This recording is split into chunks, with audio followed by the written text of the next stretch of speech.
Hi friends, it's Deanna Willison from Our Blooming Catholic Life, and we're here today with another look at From Cozy to the Cross, our Lenten journey. We're going from vices to virtues. That is the hope as we continue our journey to God. We want to keep going forward, and we know sometimes we're going to have little stumbling blocks, missteps, misturns. We may even get turned around for a little bit, but how do we keep correcting ourselves and going forward? Is that a thing we can do ourselves? These are the kinds of questions we've been investigating. And lately we've been really looking at ourselves, where we are in our journey, and who our guides or our models are. So we were talking about St. Francis of Assisi. St. Bonaventure had that really beautiful sermon on the ways that St. Francis was a friend of Christ. If you haven't finished reading that, I invite you to do that. It's a particularly beautiful writing, but maybe you have a different patron saint. So I want you to look in their life and see how they can guide you. I don't want you just to look at... I don't just want you to look at how they lived it and how the choices they made. I want you to look at how God was working in their life. So we see St. Francis had a lot of really great temptations, and God actually used them to speak to Francis. So one of the times when he'd gone off to war, he had a dream, and there was somebody saying, oh, you want to be this great knight. Well, who does the greatest? Do you want to serve the servant or the master? And St. Francis was like, wait, what? And so he used that chivalric imagery to speak to St. Francis. So God is going to use things that are already dear to you in a way to speak to you. So how does that look? How is there a parallel in your life? Is there something you're missing? And we all know that one of those famous stories that gets passed around Catholic circles, there was a man who kept complaining to his pastor that every time he went to adoration, his head was full of his favorite music that was distracting him. And finally, the priest just said, well, what is the music? And when the man sat and described what the particular songs were and the particular lines from those particular songs, God had been speaking to the man all along in a language that the man understood, but he had been rejecting it. And when he looked at the message, it truly was something that would lead him deeper in his relationship with God. And his mind was completely blown. He's like, I've been begging you to speak to me. You've spoken to me in words that I understand, and yet I was refusing to even listen. God can speak to us in bizarre ways that we don't even expect. So many people mock, again, St. Francis of Assisi for the time that he spent literally rebuilding churches. If Francis, go and build my church, for as you can see, it is falling down. And St. Francis took him very literally and launched into a campaign of begging people for resources to rebuild the church, as well as physically lifting the heavy stones and attempting to do masonry, which was not something he knew how to do before. And it's very clear if you see the work he's done. He was not greatly skilled, and he did not become greatly skilled in it. But here's the thing. God spoke to him in a way. Now, here was St. Francis, the son of a merchant. He liked fine, fancy things. And here he was humbled. This isn't like an allowance from daddy. This isn't something great. He had to go out and beg from people. That is huge for St. Francis. That was huge for him. And to go out and do physical labor, again, not something he's really used to. And thirdly, attempt to do something he's never done before and has no knowledge of how to do. He had no idea how to do masonry. And yet he was willing to do it for the Lord. And he learned a lot of things along the way that probably laid a good foundation of listening to God when indeed he got his mission, when those brothers showed up, when they needed a rule, when they needed things, and St. Francis was like, I've never done this before. Oh, right, I can do all things in Christ. And he was strengthened by it. He knew he could do the hard things because he'd spent that time in penitential labor working on humility and obedience. And so when the time came that he needed humility and obedience, he'd been working on it. So the Lord may be working in very mysterious ways in your life that you haven't noticed. And that's why I end these videos. I'm not giving you everything. I'm saying, now go and think about that for a little bit and see what that looks like in your life. So today we're going to rejoin our friend Frodo on his journey, and this is chapter 5, discussing who meant Frodo to have the ring. And here is a quote from Chesterton saying, "This world of ours has some purpose, and if there is a purpose, there's a person. I've always felt life first as a story, and if there's a story, there's a storyteller. Who is that?" And Gandalf we have here, "There was something else at work beyond any design of the ring maker. I can put it no plainer than by saying that Bilbo was meant to find the ring, and not by its maker, in which case you, Frodo, were meant to have it. And may that be an encouraging thought, Gandalf." Now, wait a second. So here's Frodo, and Gandalf is saying, no, Bilbo was meant to find the ring and struggle with it, and you were meant to have it. This was your destiny. And not by the ringmaker. The ringmaker had absolutely the opposite intentions, would never wanted a hobbit anywhere near these things, right? And so who was it that had these purposes in mind? Let's jump along. We have here, page 37 says, "Although God meant Bilbo to find the ring and Frodo to have it, he doesn't force either of the hobbits to behave in a way that would subjugate their freedom. The prompting of Providence provides them with an opportunity to make good moral choices that will in turn have good moral consequences, but it doesn't force them to make those choices. They are free to choose well as prompted by grace, or to choose poorly as tempted by pride." And here we have, we talk about the pity. Remember that Bilbo had the chance when he was escaping the cave and he was invisible that first time, that he could have he followed Gollum out of the cave, and he could have gotten Gollum out of the way. Remember, Gollum, I think, sat there and blocked the way out of the cave. And Bilbo could have offed him quickly, or just waited until he got bored and left, or squeezed by him, whatever, right? So what did he do? Frodo is saying it's a pity that Bilbo did not stab that vile creature when he had a chance. And we find out later in the story that Gollum has another role to play, and that it was not just pity. Pity, Gandalf replies. It was a pity that stayed Bilbo's hand. Pity and mercy, not to strike without need, and he had been well rewarded, Frodo. And because of that pity and mercy, Frodo will be able to destroy the ring in the end, because of that pity. And it was almost a redeeming act for Gollum to have that in the end, right? He was given that chance. They were moral choices freely made by Gollum, freely made by Bilbo, freely made by Frodo. They are all moral choices, and some have negative moral consequences and some had positive. The positive consequence of a virtuous choice is, in this case, was to be well rewarded by the protection such virtue provided from the evil power of the ring. And I wanted to look at just that when you make a good choice, it gives you a little bit more power to resist a temptation in the future. And that's part of the reason why we've been calling for some introspection during this Lenten journey. Not just me preaching at you and you going, yes, and taking some notes and walking away. No, do the hard work, friends. So you have taken the time to identify, probably by now, a predominant fault, or at least a vice that you've wanted to work on. Most people work on vices during Lent. They want to fast from that vice, right? And they want to do something as well to increase in a virtue and to aid themselves. They've been doing prayer, fasting, and almsgiving. Why? Because they cannot conquer these things on their own. Just like in the Hobbit books, right? Surrounded by a group. Beowulf took a group with him.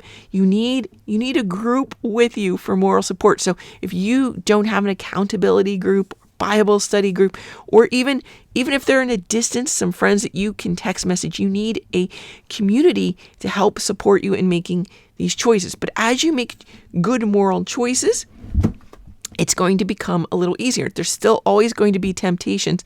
So one of the things I want you to do is, if you haven't done it yet, we've been basically looking what's in our bag for the journey.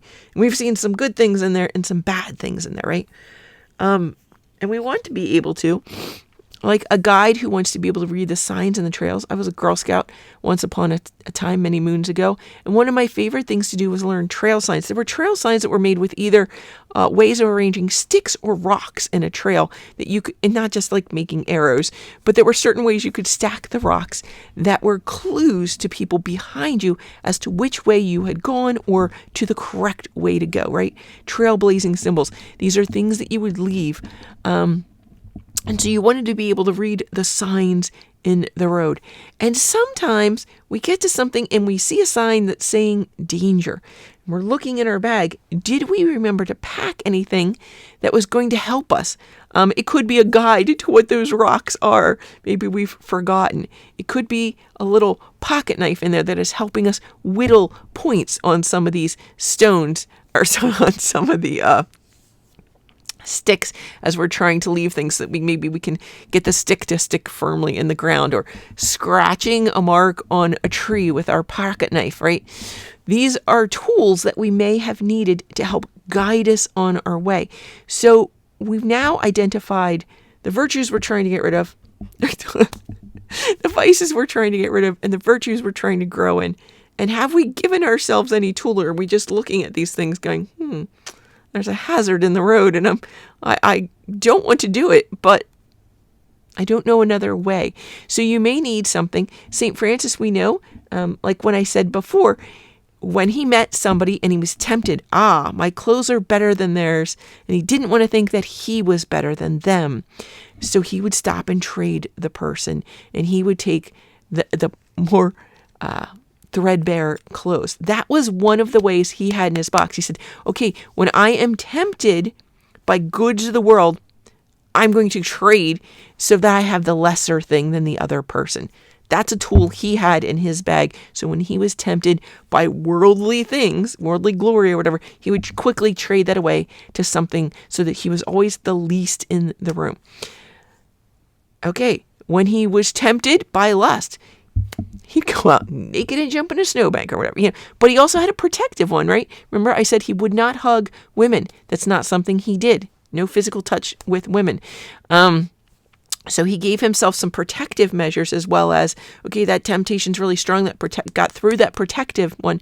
What am I going to do in response? And so he had those in his tool bag, always with him. Now it was St. Francis, and he wouldn't actually carry a bag, would he? Right?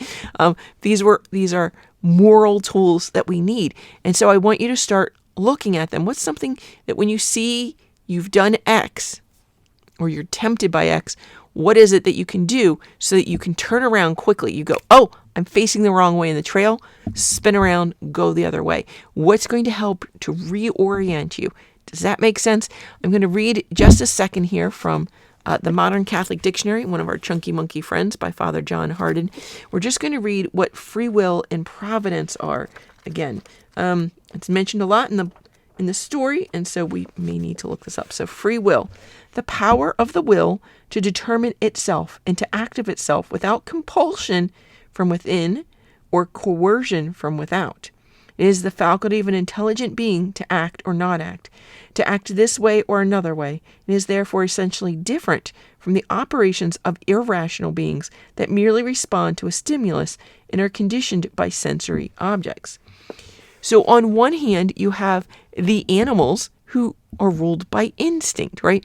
We have right now a fox that calls every night. If you've seen pictures of my little dog, Grusty, he looks very much like a fox without a tail, but he looks very much like a fox. And she does not understand that he is not a male fox. This has been going on for years. So it's spring, and she is out there calling to him.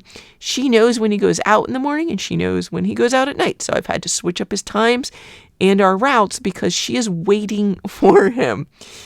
She is ruled by instinct. Her brain cannot say, he does not have a tail, and he lives in a house. He is a pet. He is not a fox. She has not even been able to discern that he is not able to do what she wants him to do. he is neutered. He is not going to fulfill this need in her.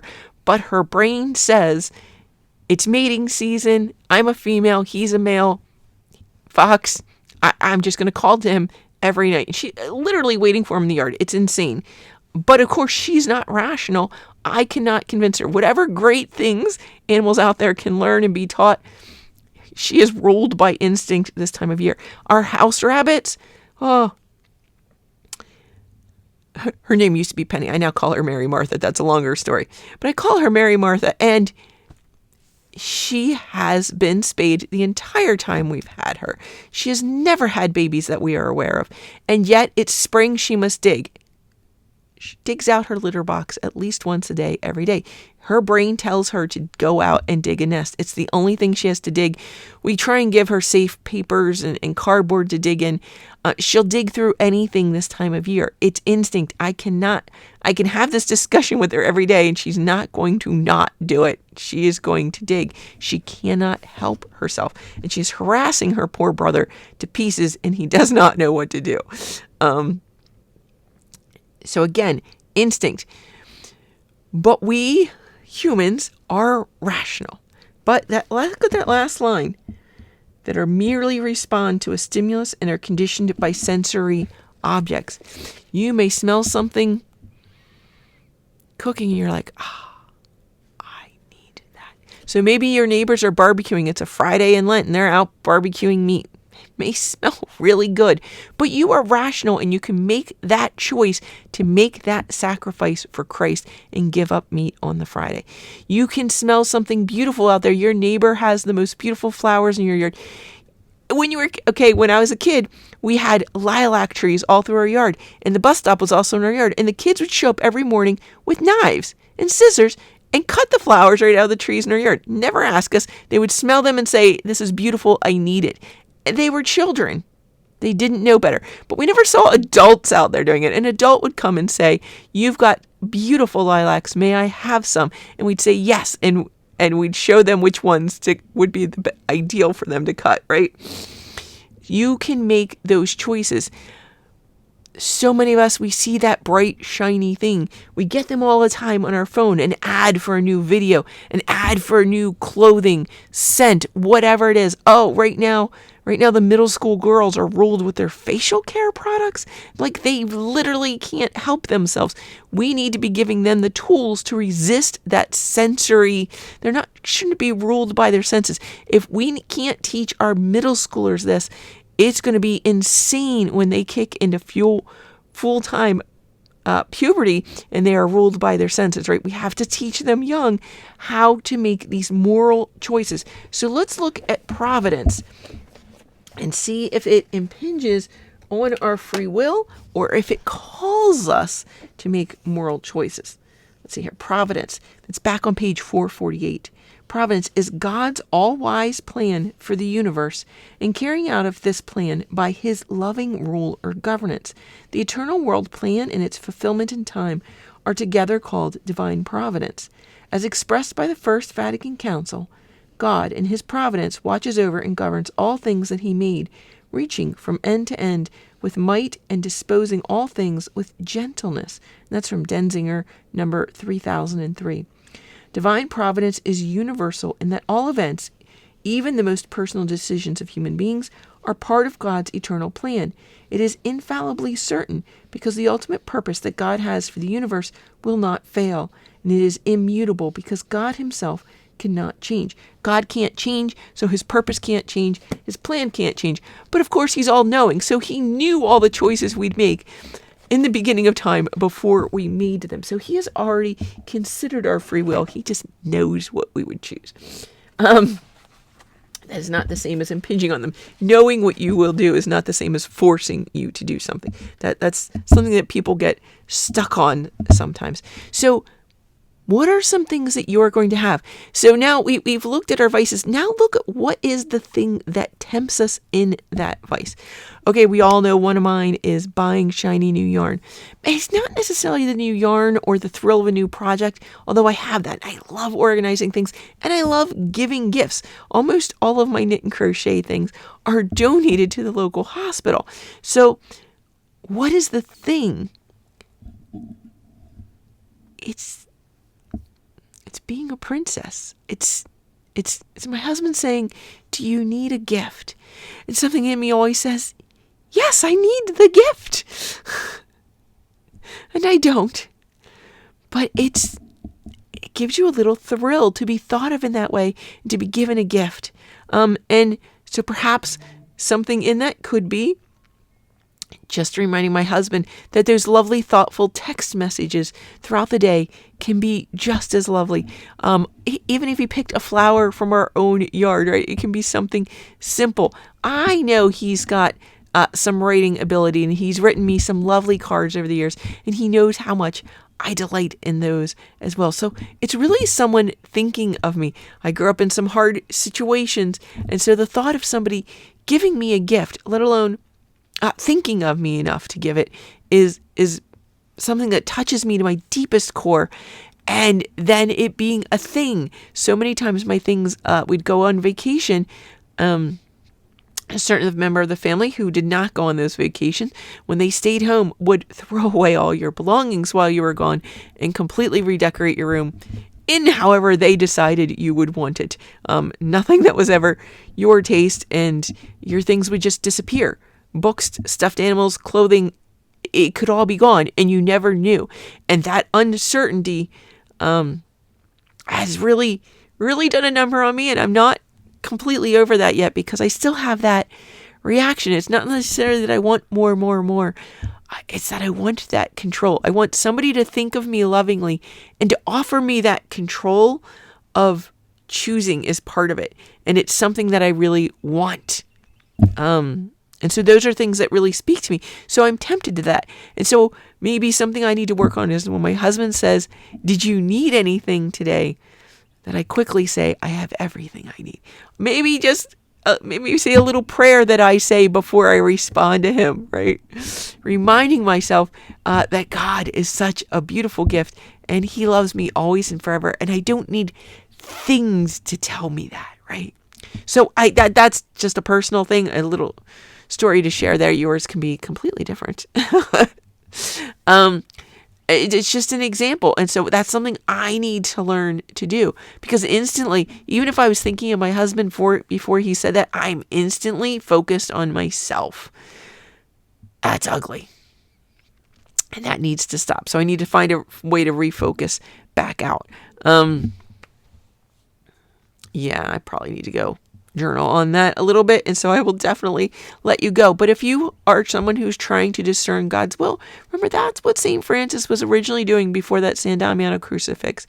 He really just didn't know, and so he was asking God to give him the right faith, certain hope, truth, and knowledge, so that he could know and do God's holy will. So let's go ahead and leave. We're going to go ahead and pray that prayer.